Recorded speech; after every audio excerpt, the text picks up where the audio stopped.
when it comes to the health of our business, we all know that fear is not the answer. If you are frozen and you are not moving, your real estate career is over.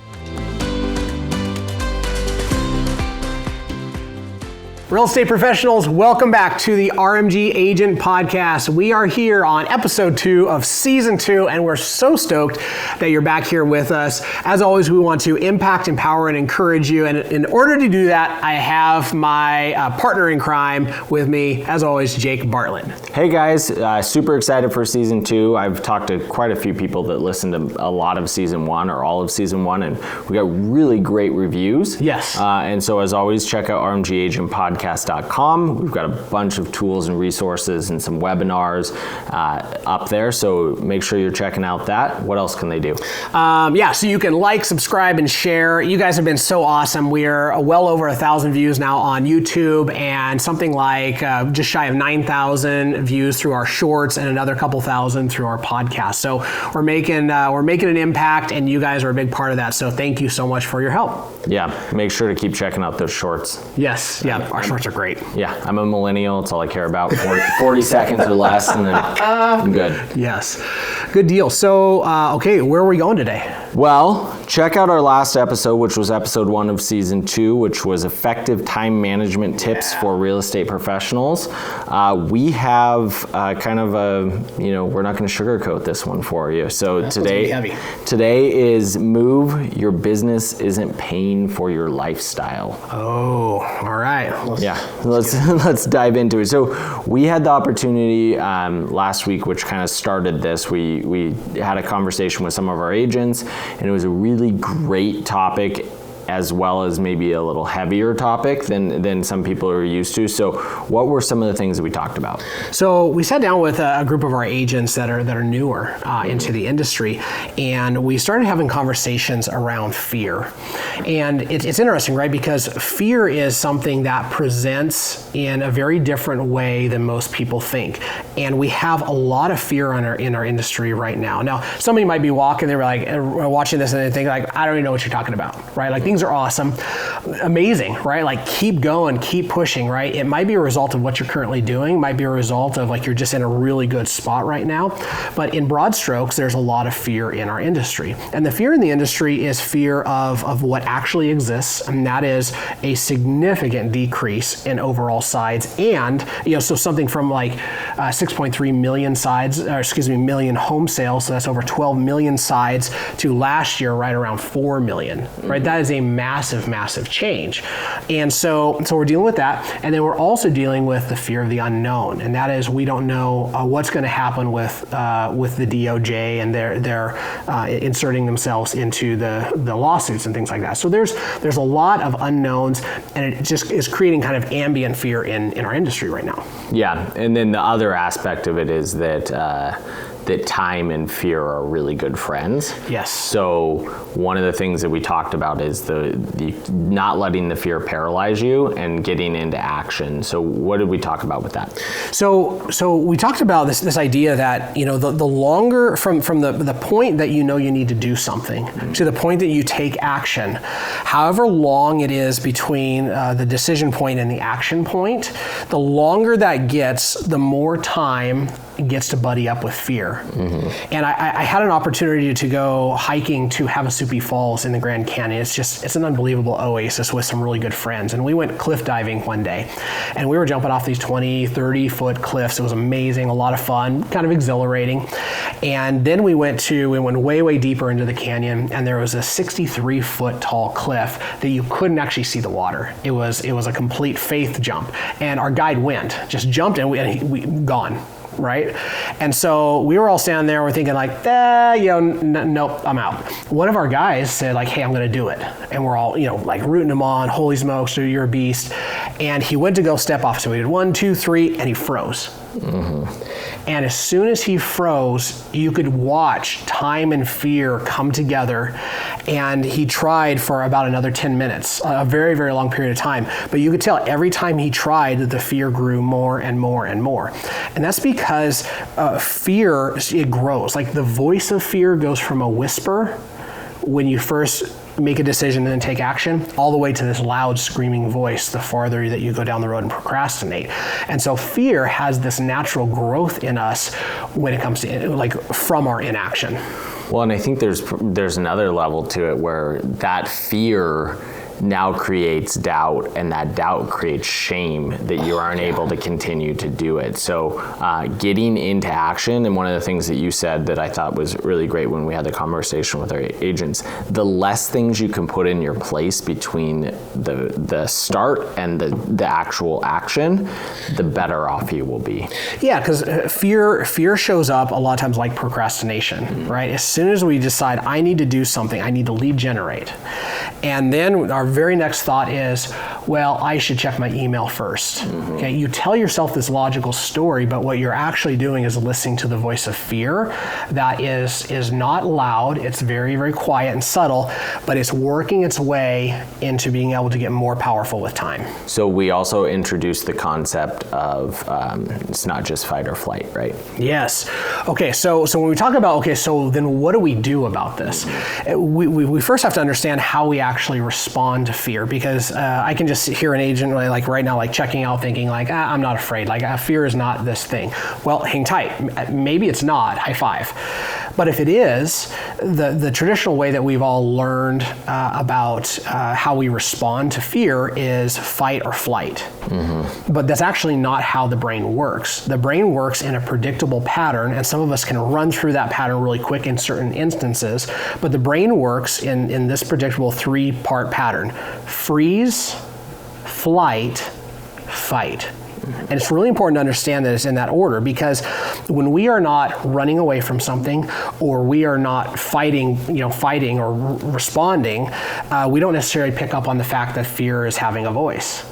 But where fear starts with freeze. And what I'm observing across our industry right now is a lot of people who are frozen. They are in inaction.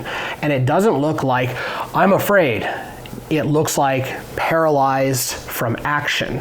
And so it's really hard to detect. If you're leading people, you're leading agents, you're not going to, until you see the flight or the fight, you may not see the fear. But if they are in inaction, if I'm in inaction, it's fear.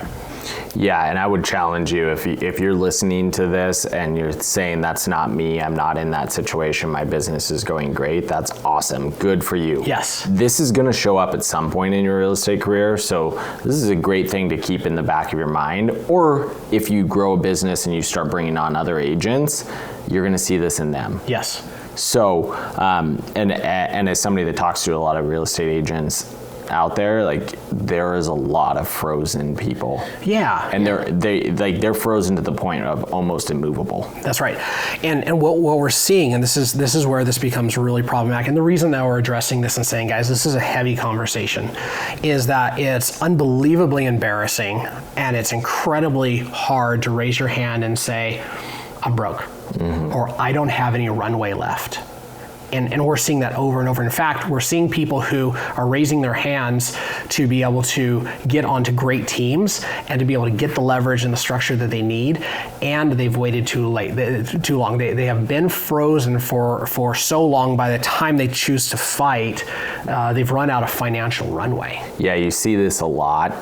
People jumping from one brokerage to another brokerage, and then 3 months later they're out of the business. Yeah. And they're in action, let them end up in that situation. So we had the opportunity to do a tactical training where we were taught by some special forces, amazing people how to shoot guns properly and all that fun stuff. But they had a really interesting acronym that really sinks in here. So what was it? Yeah. So just for context, right? Anytime you hear somebody use like a military application, it's magnified, it's exaggerated, and the reality is like in that scenario, it's life and death, right? And so you're always like kind of careful, like how much of that do we want to talk about? But the reality is in a very, very practical, not actual life and death way, the life or death of your real estate career is what's at stake, and the principles are exactly the same. What we learned is they had this acronym that was MOVE, M-O-V-E, and it was Motionless Operators ventilate easily, which is super dark, right? But think about it, right? Like what they taught us is if you get pinned down and you decide that you're not going to move, in other words, you freeze, that person dies. Yeah. Right? And that's actually what we're saying in this podcast. We're saying, I mean, we're not pulling punches. If you are frozen and you are not moving, your real estate career is over. Yeah. That's it. So I have a quote that I saw that was really applicable for this, which is Jocko Willink, of course, another military person. Most of us aren't defeated in one decisive battle. We are defeated on tiny, seemingly insignificant surrender at a time that chips away at who we should really be. Man, it's so profound. So where are the little surrenders, right? Am I surrendering my physical health? Am I surrendering because I'm depressed and I'm not getting up and doing my morning routine? Am I surrendering to fear, right? Like there are just so many of these little surrenders. And what I love about that is my hallucination is that everybody's listening to this has either now or in the past had a glimpse of who they could become. And we all know that who we can become when it comes to our spiritual formation, when it comes to our physical health, when it comes to the health of our business. We all know that fear is not the answer. Like nobody's going to argue for, like I woke up today and I froze up and I'm in fear and like this is how I want to live my life. It is that's not it. We all know that's not it. If you don't do anything, you're going to have a hard situation, or you can choose your hard now. That's right. And if we look at the military application of this, again, I don't want to overstate this, but if we look at the application, the only reason that you have to tell somebody to move, that Motionless Operators Ventilate Easily, is because freaking bullets are flying. It's not that they just want to be there and take a nap because there's no danger. There is danger. Things are hard. Fear is trying to go from whispering to yelling. And you have to do something anyway. You flat out have to get up and move. Yeah, so time is now. Let's start getting into action, whether that's, you haven't made a lead generation call in weeks or months. Yeah. Like start tomorrow with 1. Yeah. The next day 2, the next day 3. Like you gotta start moving in some sort of a direction. I get the privilege that I get to talk to a lot of different agents, and I'm seeing a lot of things. Yes. But not a lot of things that move the needle in the right direction. Yeah, so here's maybe a guiding principle. If you are moving right now and nothing's happening, you are not moving in areas that scare you.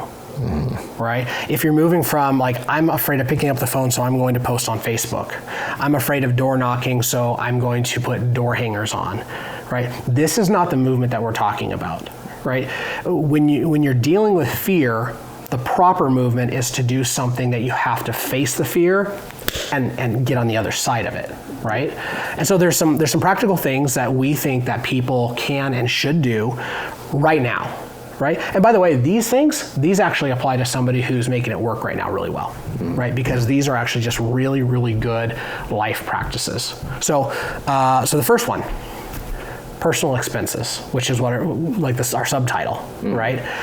If your business right now is not paying for your lifestyle, you're probably in the majority of real estate agents, because the way that this naturally goes, unless you have a pretty incredible amount of financial discipline, is when you talk to a real estate agent and you ask them hey, what's your production? What do they tell you? 12 houses. Right. They'll tell you a number, but typically what they'll do is they'll tell you the high water mark. Yeah. Right? Yep. Me at my best, in the best market, on the best year, was 24 houses, 48 houses, 700 houses, whatever that is. And the challenge is that a lot of people had their peak years a couple years ago now. And so if you went through COVID and you were a real estate professional, most of our audience was, there's a chance that your business went up by 50%, 100%, 200%. There's also a high likelihood that your personal expenses and your lifestyle followed in suit. Right, and it was you spent as much or significant portion of that, right? Yeah. One of the other things I hear a lot of people talk about is when they make decisions based on how many if I buy this, it's only one more house. Right. If if I buy this, it's only one more house. And then you start adding up those decisions. It's like, well, you just committed to 30 more houses than you've ever sold in your career. Yeah, that's exactly right. So the first thing we do is when we talk about move, right? Like do something you're afraid of. It's time to attack your lifestyle, right? And I kind of want to be firm forward, but I also want to be gentle around this. And that is, there is a lot of shame and guilt around this idea of having to retract your lifestyle. Nobody else actually cares. That's in your head, right? If you no longer can afford the Range Rover, that's okay. Right? Remember, these are all very, very short-term things. And so it might be the car you drive, it might be how much you go out to eat, it might be the wine that you drink, it might be the house that you live in, right? If you are living a lifestyle that's 30 or 40 or 50% above your current production, your runway is unbelievably short. Right, you're going to be out of the industry more quickly than you realize, and let's just kind of take a throwback to some of us old dogs. Most of us lost everything or almost everything in the crash, right? So you have people right now that are massively successful and have been for a very, very long time, but that crash happened so quickly that people who even made really good decisions got their legs chopped out from under them. Yeah, I'll weight this for you. The last crash happened. I was working a lot of first-time home buyers, which they had the tax credits, which kept us going until about 2009, 2010. And when that happened, there was when they stopped it, it was like crickets. Yeah, that was my only form of actual lead generation that I was doing, and I ended up having to go work another job for 6 months, 7 months, to be able to survive until I could do the things and to be able to get back into the industry. And so if you're in this situation, you still have enough runway, like get really serious about what lead generation and marketing is, and knowing that you need to spend all of your time in lead generation. Because one of the things that you said about door knocking or hanging door hangers, what I hear a lot of people is, well, I'll start a farm. Right. The time to start a farm, if you need money now, was 5 years ago. Yeah, that's exactly right. Right? Like you want to pick a specific neighborhood, circle prospect it, door knock it, get to be well known in there, hang out at coffee shops in that neighborhood, talk to people, become somebody that people associate you as the realtor, and ask for business. Ask for business. And a lot of agents are afraid of that, right? Like, I don't want to bug people. I don't want to do this stuff.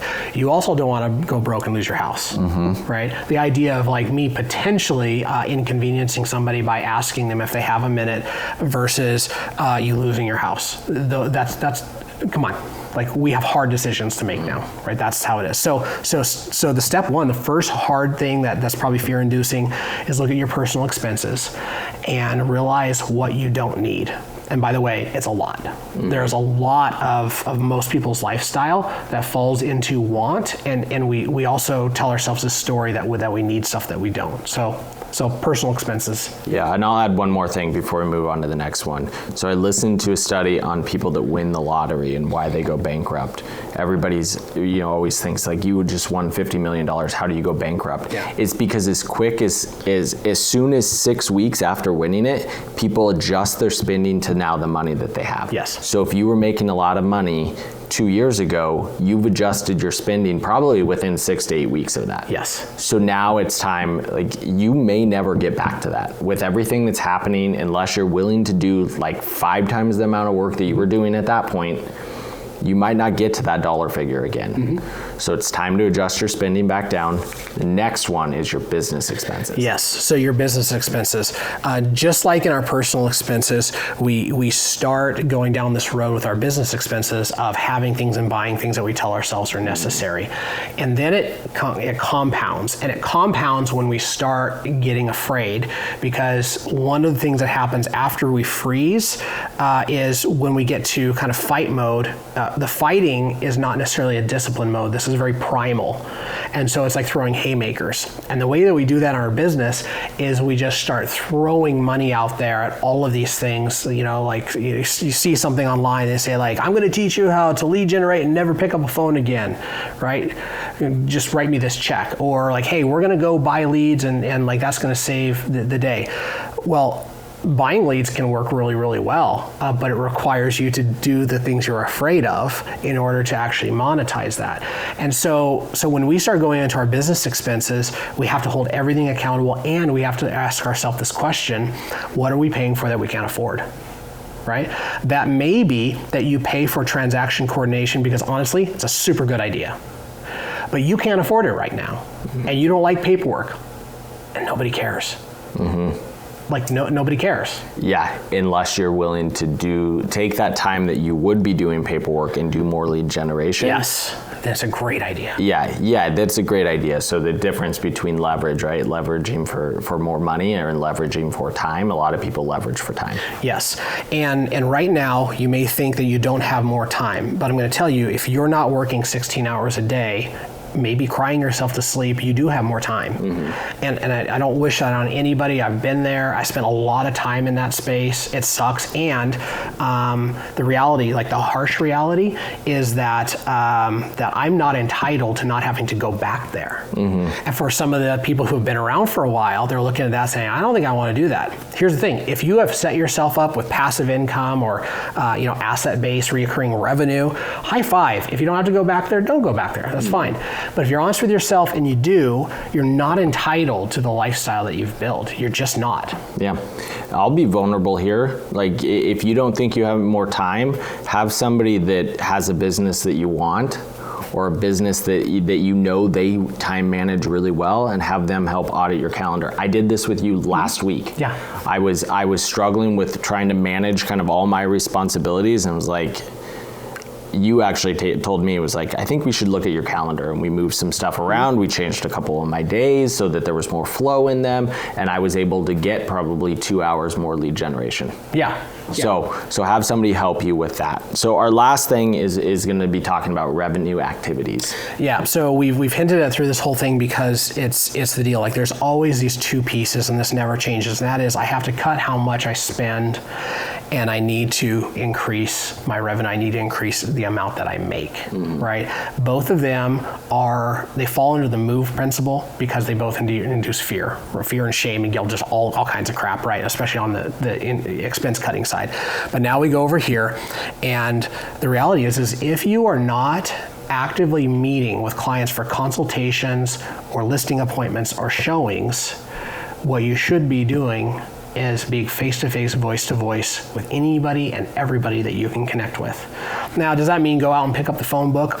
Maybe, but be smart about it. It actually means that the people who know you, like you, and trust you, that you haven't stayed in great contact with, you need to reestablish contact, right?